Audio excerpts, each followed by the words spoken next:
নমস্কার, Rishibani institute of Vedic অ্যাস্ট্রোলজির পক্ষ থেকে স্বাগত জানাই আজকের জ্যোতিষ আলোচনায়। আমি শান্তনু আপনাদের সঙ্গে। আলোচ্য বিষয় সেই বহু প্রতীক্ষিত রাশিফল 2026 মকর রাশি জেনারেল প্রেডিকশন। 2026 মকর রাশি মকর লগ্নের মানুষদের জন্য বড় পরিবর্তন নিয়ে আসতে চলেছে, কারণ সপ্তমে একটা বড় সময়ের জন্য দেবগুরু বৃহস্পতিকে আমরা দেখতে পাবো। তৃতীয়ভাবে শনিদেবের উপস্থিতি বেশ কিছু কানেক্টিভিটি বাড়াবে এবং এর কারণে অর্থনৈতিক দিক থেকে, সামাজিক দিক থেকে, সাংসারিক দিক থেকে বেশ উন্নতির সম্ভাবনা আসবে। সবচেয়ে বড় দিকটি হলো ফিনান্সিয়াল সেক্টরে মকর কিন্তু ডেভেলপ করতে পারবেন। আজকের ভিডিওতে মূলত আমরা আলোচনা করব স্বাস্থ্য, শিক্ষা, তার সঙ্গে বিদেশ যাত্রা, বাড়ি ঘর, রিলেশনশিপ, অ্যাকচুয়ালি বাবা মা ভাই বোন এদের সঙ্গে সম্পর্ক, প্রেম বিবাহ নিয়ে বা অর্থভাগ্য, পেশা, ব্যবসা ইত্যাদি নিয়ে আমরা পরবর্তী ভিডিওতে ডিসকাস করব। আজকের আমাদের আলোচ্য বিষয় হলো জেনারেল প্রেডিকশন। মকর রাশি বা লগ্নের মানুষদের জন্য প্রথমেই আমরা বলেছি 2026 ভালো যাবে। অর্থভাগ্যের ক্ষেত্রে যেমন উন্নতি আসবে, তেমন ভাবেই বক্তব্য, কথাবার্তা, পেশা ইত্যাদির ক্ষেত্রেও ডেভেলপমেন্ট আসছে। প্রপার ট্রিটমেন্ট এটা পাওয়া যাবে। বছরের শুরু এবং শেষ দুটো সময়ই দেবগুরু বৃহস্পতি তিনি বিপরীত রাজযোগে অংশগ্রহণ করবে এবং এর ফলে মকর রাশি বা লগ্নের মানুষদের প্রভাব, প্রতিপত্তি ইত্যাদি বাড়বে। কারণ বিপরীত রাজ্য হলো এমন একটা যোগ, যে যোগটা কোনো স্পেসিফিক টাইমে যখন অন্য কেউ আপনাকে সাপোর্ট করছে না, তখন বিপরীত রাজ্য অ্যাক্টিভেটেড হয়ে উঠতে পারে। এমন কোন সময় যে সময় আপনি ভীষণ বিপদে পড়েছেন, সেই সময় বিপরীত রাজ্য তার থেকে আমরা পজিটিভ রেজাল্ট পেতে পারি। বিবাহের পরে অ্যাক্টিভেটেড হয়ে যেতে পারে বিপরীত রাজযোগ। তো এই ধরনের বিপরীত রাজযোগ ফর্ম করছে দেবগুরু বৃহস্পতি। দ্বাদশপতি হয়ে বছরের প্রথমে থাকবেন ষষ্ঠে, তারপরে অক্টোবরের পরে তিনি প্রবেশ করবেন অষ্টমে। ফলে একাধিকবার এই মকর রাশি বা লগ্নের মানুষ তারা বিপরীত রাজযোগ দেখতে পাবেন। ফলে মকরের জীবনে কিছু পজিটিভ চেঞ্জেস আসছে, এই বিষয়ে কিন্তু আমরা কম বেশি নিশ্চিন্ত হতে পারি। খেয়াল রাখতে হবে, মকর কালপুরুষের দশম রাশি, শনির দ্বারা প্রভাবিত এই রাশি প্রচন্ড স্থিতিশীল, প্রচুর পরিশ্রম করবার ক্ষমতা এটা মকরের ক্ষেত্রে রয়েছে। কিন্তু তার মধ্যেও কখনো কখনো মকর একটু স্লো হয়ে পড়েন, কখনো তার অ্যাক্টিভিটিজের মধ্যে কিছুটা ধীরতা দেখতে পাওয়া যায়। তো 2026 হলো এমন একটা বছর, যে বছরে মকর তার সমস্ত ধীরতা, সমস্ত স্লো মুভমেন্ট ইত্যাদিকে ওভারকাম করতে পারবেন এবং এই বছর মকরের শরীর স্বাস্থ্য ভালো হতে দেখতে পাওয়া যাবে। তবে তার মধ্যেও যাদের ব্রিদিং প্রবলেম এবং হার্ট ইস্যু রয়েছে, তাদের ক্ষেত্রে জানুয়ারি, ফেব্রুয়ারি, মার্চ, এপ্রিল এই 4টি মাস কিন্তু বিপজ্জনক, খেয়াল রাখতে হবে নিজের। আবার যাদের ক্ষেত্রে আর্থারাইটিস কিংবা বাতের ব্যথা কিংবা অন্য কোনো ধরনের ব্যথা, পেইন ইত্যাদি রয়েছে, তাদের ক্ষেত্রে কিন্তু বছরের শেষ 4 মাস অর্থাৎ সেপ্টেম্বর, অক্টোবর, নভেম্বর, ডিসেম্বর বিপজ্জনক হতে পারে। মস্তিষ্ক সম্পর্কিত সমস্যা, মানসিক অবসন্নতা, ডিপ্রেশন ইত্যাদিতেও মকর ভুগতে পারেন এবং বছরের প্রথম 2 মাস জুলাই, সেপ্টেম্বর এই মাসগুলিতে ডিপ্রেশনের মাত্রা বাড়বে। যে কাজটা আপনি করতে চাইছেন, সেই কাজটার প্রতি আপনার মনঃসংযোগ আরেকটু বাড়াবার চেষ্টা করতে হবে। আপনার যেটা লক্ষ্য, সেই লক্ষ্যমাত্রাকে অ্যাচিভ করবার জন্য আপনাকে আরেকটু অ্যাক্টিভ হতে হবে। সেই ক্ষেত্রেই কিন্তু অর্থনৈতিক অবস্থা, সামাজিক সক্রিয়তা ইত্যাদি বাড়তে দেখতে পাওয়া যাবে। 2026 অর্থাৎ রবির বছর, এই বছরে আলটিমেট রেজাল্ট পেতে চলেছেন মকর রাশি বা লগ্নের মানুষরা। হ্যাঁ তো হ্যাঁ, না তো না, এরকম স্ট্রেট কাট জবাব এটা মকর বহু জায়গা থেকে পাবেন। বেশ কিছু সম্পর্ক অবশ্যই নষ্ট হবে এই বছর এবং সেই প্রত্যেকটি সম্পর্ক যেগুলি নষ্ট হবে, আপনার জীবন থেকে চলে যাবে, প্রত্যেকটা নষ্ট হওয়া সম্পর্কের পজিটিভ ইম্প্যাক্ট মকর রিয়ালাইজ করতে পারবেন। জীবনের বাধা, বিপত্তি, সমস্যা সেগুলো থেকে এই নেগেটিভ এলিমেন্টগুলোকে রিমুভ করবার কারণে মকর অনেক ভালো থাকতে পারবেন। সমস্যাগুলো প্রশমিত হতে দেখতে পাওয়া যাবে। ফলে মকর রাশি বা লগ্নের মানুষদের ক্ষেত্রে একটা অর্থনৈতিক স্টেবিলিটি, ফিনান্সিয়াল স্ট্রেংথ বাড়তে দেখতে পাওয়া যাচ্ছে এবং তার সঙ্গে সঙ্গে মকর নিজের ভরসার ক্ষেত্রটিকে আরো একবার আবিষ্কার করতে পারছেন। এই দুটো বিষয় কিন্তু মকরের ক্ষেত্রে ঘটতে দেখতে পাওয়া যাবে। কম্পিটিশন থাকবে 2026-এ, প্রচুর কম্পিটিশন থাকবে, কারণ মকরের জন্য 2026 হলো সেই বছর, যে বছর মকর কিন্তু শ্রেষ্ঠত্বের আসনে নিজেকে অধিষ্ঠিত করতে পারেন। খেয়াল রাখতে হবে, একটু সাপোর্টিভ দশা, এখন শুক্রের দশা চলছে, মঙ্গলের অন্তর্দশা চলছে। মকর জিতবেন, কে আটকাবে মকরের গতি? কিন্তু এই দশায় যদি রাহুর দশা হয়, মকরের দ্বিতীয় রাহু রয়েছে, সেই রাহু মকরের জন্মকুণ্ডলিতে হয়তো দুস্থানগত হয়ে রয়েছে। মকর সমস্যায় পড়বেন, প্রচুর দিক থেকে মকর নিজেকে গ্রো করানোর চেষ্টা করবেন, কিন্তু আলটিমেটলি মকরের সেই গ্রোথ কিন্তু ব্লকড হতে দেখতে পাওয়া যাবে। মকর চেষ্টা করবেন এগোবার, মকর চেষ্টা করবেন উন্নতি করবার, কিন্তু ডেভেলপমেন্ট হবে না, কারণ দশা চলছে রাহুর, আর রাহু নেগেটিভলি প্লেসড হয়ে আছে। ফলে সেখানে আপনার কিছু করার নেই, আপনাকে সহ্য করতে হবে, প্রচুর পরিশ্রম করতে হবে, ধাক্কা সহ্য করতে হবে, আঘাত সহ্য করতে হবে। কিন্তু দশা যদি চলে শুক্রের, শুক্র বসে রয়েছে আপনার পঞ্চম ভাবে, সেই ক্ষেত্রে কিন্তু মকরের প্রচুর উন্নতি দেখতে পাওয়া যাবে। মকর রাশি বা লগ্নের মানুষদের ক্ষেত্রে রাজনৈতিক সক্রিয়তা বাড়বে, মকরের প্রাপ্তিযোগ অনেকটা বেশি। পর পর প্রথমে জানুয়ারি মাসে, এপ্রিল মে জুন মাসে, নভেম্বর ডিসেম্বরে মকরের গ্রোথ রেট কিন্তু অনেক অনেক বেশি। রাজনৈতিক ক্ষেত্রে মকর নিজের জায়গা, নিজের প্লেসমেন্ট ক্রিয়েট করতে পারবেন এবং মকরের যে ক্ষমতা, অথরিটি, পাওয়ার সেটা প্রকাশিত হতে দেখতে পাওয়া যাবে।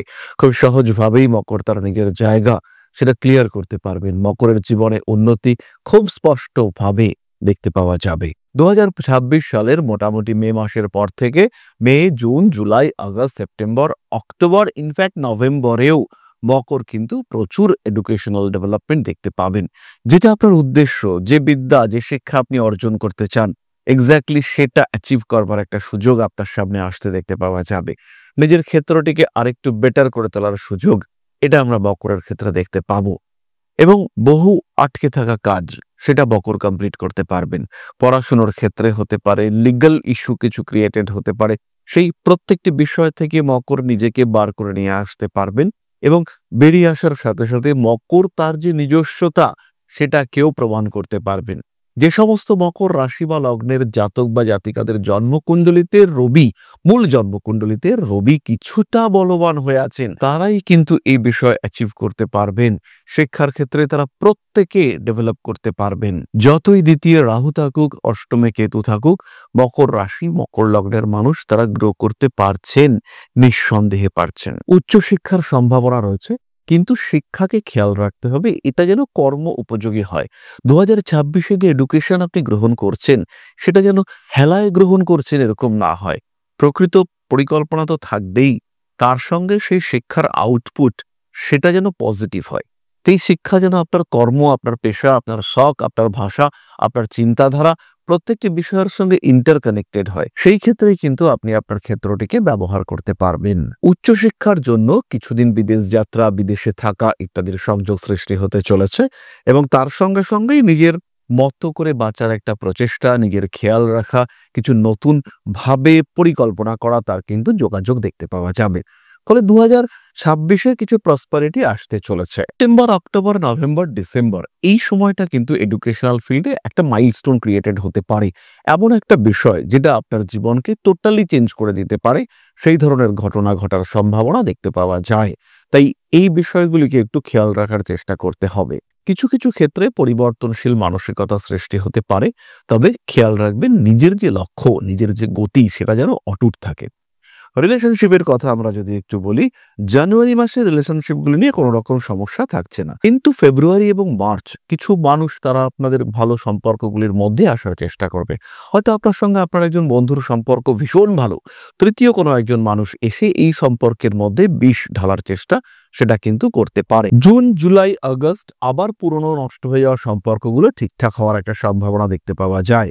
আগস্ট মাসে কিন্তু বন্ধুদের সঙ্গে বা বাড়ির পরিবার পরিজনের সঙ্গে একত্রে যৌথ উদ্যোগে বড় কিছু করার একটা সংযোগ সৃষ্টি হতে চলেছে। সেপ্টেম্বর, অক্টোবর মাসও এর জন্য বেশ ভালো, তবে ডিসেম্বর মাসে কিন্তু আবার বন্ধু বিচ্ছেদ বা আত্মীয় পরিজন কুটুম্বদের থেকে সেপারেট হওয়ার একটা সম্ভাবনা এটা কিন্তু রয়েছে। এই বিষয়গুলো একটু খেয়াল রাখতে হবে এবং সেই অনুযায়ী নিজের পরিকল্পনাগুলিকে গ্রহণ করবার চেষ্টা অবশ্যই করতে হবে। 2026-এ মকর রাশি বা লগ্নের মানুষদেরকে রোগ ব্যাধির ক্ষেত্রে বেশ কিছুটা সচেতন থাকতে হবে। প্রয়োজনে দ্রুত ওষুধ খাওয়ার ব্যবস্থা, দ্রুত মেডিকেল ট্রিটমেন্ট এটা করতে হবে। খেয়াল রাখবেন সেপ্টেম্বর, অক্টোবর, নভেম্বর, ডিসেম্বর হঠাৎ আঘাত প্রাপ্তির সম্ভাবনা রয়েছে।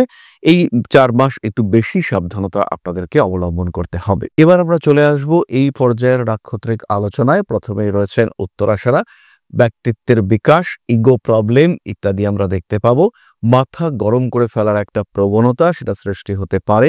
মানবিক কাজকর্মের ক্ষেত্রে উন্নতির সম্ভাবনা দেখতে পাওয়া যায়। বড় কাজে অংশগ্রহণ করতে পারেন আপনারা। বন্ধু ভাগ্য ভালো হতে চলেছে। 2026-এ উত্তরাষাঢ়া নক্ষত্রের মানুষদের অর্থনৈতিক এবং সামাজিক পদমর্যাদা বৃদ্ধির সম্ভাবনা দেখতে পাওয়া যাবে। 2026-এ বেশ কিছু অপূর্ণ ইচ্ছে উত্তরাষাঢ়ার ক্ষেত্রে পূর্ণ হবে। বেশ কিছু সম্পর্ক যেগুলো হারিয়ে উত্তরাষাঢ়া কষ্টে ছিলেন, তারা আবার আপনার জীবনে ফিরে আসতে পারে। বছরের একদম প্রথম দিকেই হারিয়ে যাওয়া সম্পর্ক আবার গড়ে উঠবার একটা সম্ভাবনা দেখতে পাওয়া যাবে। উত্তরাষাঢ়া নক্ষত্রের মানুষদের ক্ষেত্রে অনৈতিক কাজকর্ম থেকে নিজেকে মুক্ত করবার প্রচেষ্টা সেটা অবশ্যই দেখতে পাওয়া যাবে। যে কাজ আপনার মন চাইছে না সেখান থেকে বেরিয়ে আসা, টক্সিক এলিমেন্টসদেরকে নিজের জীবন থেকে দূরে ছুঁড়ে ফেলে দেওয়ার ক্ষমতা, প্রত্যেকটা বিষয় কিন্তু দেখতে পাওয়া যাবে। উত্তরাষাঢ়া নক্ষত্রের মানুষদের কনফিডেন্স বাড়বে। নিজের পেশা, নিজের ব্যবসা, নিজের কর্মক্ষেত্রে সেই আত্মবিশ্বাসের প্রতিফলন দেখাতে পারবেন উত্তরাষাঢ়া। কম্পিটিশন থাকলেও তাকে জয় করবার ক্ষমতা উত্তরাষাঢ়ার ক্ষেত্রে দেখতে পাওয়া যাবে। লিভার এবং কিডনি সম্পর্কিত সমস্যায় কিছুটা ভুগতে পারেন উত্তরাষাঢ়া। তাই জল খাওয়া, শরীরের যত্ন নেওয়া, যেগুলো প্রয়োজনীয় বিষয় সেগুলির দিকে অবশ্যই কিছুটা সচেষ্ট হতে হবে। উত্তরাষাঢ়া নক্ষত্রের মানুষদের ক্ষেত্রে বাড়তে চলেছে রেসপন্সিবিলিটি লেভেল। কাজকর্মের ক্ষেত্রে উন্নতির সুযোগ আসবে। নিজের ইচ্ছা, নিজের চেষ্টা অনুযায়ী ক্ষেত্রগুলিকে প্রশস্ত করে তুলতে পারবেন উত্তরাষাঢ়া নক্ষত্রের মানুষজন। তার সঙ্গে সঙ্গে কিছু বাড়তি দায়িত্ব সেটাও আসতে চলেছে। বাবার সঙ্গে সম্পর্ক ভালো হবে। পৈতৃক সম্পত্তি, পারিবারিক সম্পত্তি ইত্যাদি বন্টন সংক্রান্ত কিছু জটিলতা সৃষ্টি হতে পারে। উত্তরাষাঢ়া নক্ষত্রের মানুষজন 2026-এর প্রথম দিকে বেশ কিছুটা মিসগাইডেড হতে পারেন। পরবর্তী সময় বিষয়গুলো ঠিকঠাক হয়ে যাবে। প্রতারিত হওয়ার সম্ভাবনা রয়েছে বছরের প্রথম দিকে, তাই খেয়াল রাখতে হবে। শ্রবণা নক্ষত্রের মানুষদের জন্য জানুয়ারি, ফেব্রুয়ারি, মার্চ, এপ্রিল পড়াশুনোর ক্ষেত্রে প্রবল উন্নতি যোগ রয়েছে, কিন্তু ডিসিশন মেকিং এর ক্ষেত্রে কিছুটা গন্ডগোল করতে পারেন।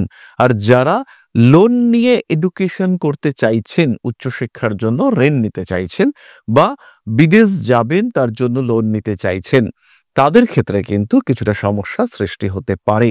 তারা কিন্তু কিছুটা অস্থির পরিস্থিতির মধ্যে পড়তে পারেন।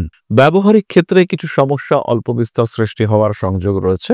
নান্দনিক কাজকর্মের ক্ষেত্রে কিছুটা সমস্যা সৃষ্টি হতে পারে।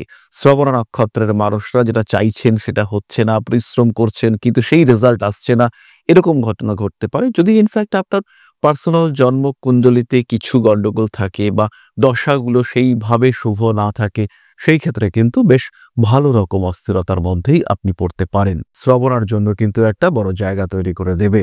ইনফ্যাক্ট ছোট ছোট মাইক্রো পলিটিক্স, আপনার ছোট একটা অর্গানাইজেশন, তার মধ্যে আপনি রাজনীতিতে যুক্ত হয়ে পড়েছেন, তার মধ্যে শত্রুতা সৃষ্টি হয়েছে, এরা কিন্তু খুব অ্যাক্টিভ আপনার জীবনে, এবং আপনার জীবনের ধারা এবং ধারণা এই দুটোকেই এরা পরিবর্তন করতে সক্ষম। অল্প বিস্তর বিদেশ যাত্রার সম্ভাবনা রয়েছে। মে, জুন এই সময় বিদেশ যাত্রার সংযোগ দেখতে পাওয়া যাবে। সম্পত্তি সম্পর্কিত ভাগ বাটোয়ারা, শ্রবণাও অশান্তিতে পড়তে পারেন। তারই সঙ্গে পায়ের নিচের অংশে ব্যথা, যন্ত্রণা ইত্যাদির কারণেও কষ্টপ্রাপ্ত হওয়ার একটা পূর্ণ সম্ভাবনা দেখতে পাওয়া যায়। ধীর স্থিরভাবে নিজের লক্ষ্যকে স্থির করতে হবে। নিজের ক্ষেত্রটিকে আরেকটু বেটার করে তোলার চেষ্টা করতে হবে। কর্মক্ষেত্র ভালো, শ্রবণা বেশ অ্যাক্টিভ রয়েছে, নতুন চাকরি পাওয়া, কর্মক্ষেত্রে উন্নতি ইত্যাদির সম্ভাবনা। তবে খেয়াল রাখতে হবে, মানুষকে বেশি ভরসা করলে আপনি বিপদে পড়তে পারেন। নিজের ক্ষেত্রগুলিকে আরেকটু বেটার করার চেষ্টা সেটা অবশ্যই করা যেতে পারে। যে কোনো বড় কাজ, পার্টনারশিপে বা নতুন কোনো ব্যবস্থা সেখানে সংযুক্ত হওয়া, এগুলো করা যেতে পারে। বাড়ি থেকে দূরে গিয়ে ভাগ্য উন্নতির চেষ্টা সেটাও করা যেতে পারে। পরবর্তী নক্ষত্র ধনিষ্ঠা।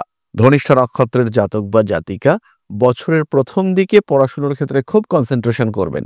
যাদের মাধ্যমিক, উচ্চ মাধ্যমিক পরীক্ষা রয়েছে তাদের রেজাল্ট কিন্তু খুব ভালো হবে। কিন্তু এপ্রিল, মে এর পর থেকে ধীরে ধীরে কনসেন্ট্রেশনে একটা ঘাটতি দেখতে পাওয়া যাবে। তাই যারা 2027-এ বড় পরীক্ষা দেবেন তাদের কিন্তু কনসেন্ট্রেশন আরেকটু বাড়াবার চেষ্টা করতে হবে।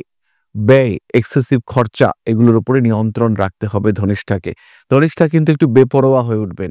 2026-এ ধনিষ্ঠার বাক্য, উগ্রতা এগুলো বাড়তে দেখতে পাওয়া যাবে। অ্যাক্টিভিটি থাকছে ঠিকঠাক, মানুষের সঙ্গে সম্পর্ক, যোগাযোগ এগুলোও ঠিকঠাক থাকছে, কিন্তু পেটের সমস্যা, মলমূত্র ইত্যাদি সম্পর্কিত সমস্যা, মহিলাদের ক্ষেত্রে স্ত্রীরোগ জাতীয় সমস্যা বেশ ভোগাতে পারে ধনিষ্ঠাকে। ধনিষ্ঠার কিন্তু অ্যাক্টিভিটি লেভেল সেটাও বাড়তে চলেছে। কর্মতৎপরতা ধনিষ্ঠার ক্ষেত্রে বাড়বে, মানুষের দ্বারা উপকৃত হবেন, মানুষের সাপোর্ট আপনার ক্ষেত্রে কাজ করবে। ধনিষ্ঠা তার নিজের ক্ষেত্রকে আরো সুপ্রশস্ত করে তুলতে পারবেন। নতুন করে প্রেমে পড়ার কিছু সম্ভাবনা ধনিষ্ঠার ক্ষেত্রে দেখতে পাওয়া যায়। কিছু কিছু ক্ষেত্রে ভুলও করতে পারেন ধনিষ্ঠা, আর যদি আপনি এই ভুল করেন সেই ক্ষেত্রে কিন্তু তার মাসুল দিতে হবে।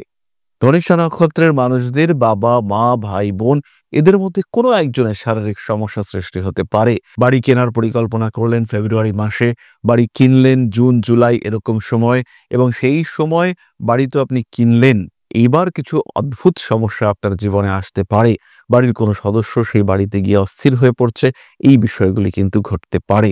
রিসেল ফ্ল্যাট কেনার আগে বাস্তু সংস্কার অবশ্যই করতে হবে আপনাকে। গৃহ লাভ যোগ ধনিষ্ঠার ক্ষেত্রে রয়েছে, গৃহপ্রাপ্তির সম্ভাবনা প্রবল। মকর রাশি এবং তার 3 নক্ষত্র সম্পর্কে সাধারণ প্রেডিকশন আমরা সম্পূর্ণ করলাম। কেমন লাগলো আজকের এই ভিডিওটি অবশ্যই কমেন্ট বক্সে কমেন্ট করে জানাবেন। এই ক্ষেত্রে একটি বিষয় আমরা সবসময় খেয়াল রাখবো যে এই যে রাশিফল নিয়ে আলোচনা, এটা কিন্তু জেনারেলাইজড। পুরো বিষয়টা ডিপেন্ড করবে আপনার জন্মকুণ্ডলীর উপর। হতেই পারে আপনার মকর লগ্ন কিন্তু তুলা রাশি, আবার এটাও হতে পারে মকর লগ্ন কিংবা কন্যা রাশি। সেই ক্ষেত্রে কিন্তু কন্যার প্রেডিকশন যদি আপনার জন্য মেলে, তাহলে আপনার ফিউচার এই সময় কিন্তু অনেক ভালো, মকরের তুলনায় অ্যাটলিস্ট 10 টাইমস বেটার। সুতরাং পুরো জন্মকুণ্ডলী জাজ করা এটা দরকার। রয়েছে প্রোগ্রেশন, রয়েছে অষ্টক বর্গ, দশাগুলো চেঞ্জ হচ্ছে, এই মুহূর্তে কি দশা চলছে, কি দশা, কি অন্তর্দশা, কি প্রত্যন্তর দশা, কি সূক্ষ্ম দশা, ইনফ্যাক্ট প্রাণ দশা আজকে কি চলছে সেটাও কিন্তু আন্ডার কনসিডারেশন হওয়া উচিত প্রত্যেকটা প্রেডিকশনের ক্ষেত্রে। তাই জন্মকুণ্ডলী যারা বিশ্বাস করেন, রাশিফল দেখে সিদ্ধান্ত নয়, জন্মকুণ্ডলী দেখে ডিসিশন নিন কি করতে হবে। প্রত্যেকটা মানুষ কিছু না কিছুটা জ্যোতিষ শেখার চেষ্টা করুন, উন্নতি আসবেই, ডেভেলপমেন্ট হবে। পাঠ করুন শিব তাণ্ডব স্তোত্র, পাঠ করুন মহামৃত্যুঞ্জয় মন্ত্র, অবশ্যই পাঠ করুন নবগ্রহ স্তোত্র, ডেভেলপমেন্ট পাবেন, জীবনে পরিবর্তন আসবে, অ্যাটলিস্ট ভালো থাকতে পারবেন। যাই হোক, আজকের আলোচনা আমরা আর দীর্ঘায়িত করব না। সবাই সুস্থ থাকুন, ভালো থাকুন, মা শ্রী শ্রী আদিশক্তির আশীর্বাদ বর্ষিত হোক আপনার উপর, সমৃদ্ধ আরো সমৃদ্ধ হয়ে উঠুক আপনাদের প্রত্যেকের জীবন। জয় মা আদিশক্তি। নমস্কার।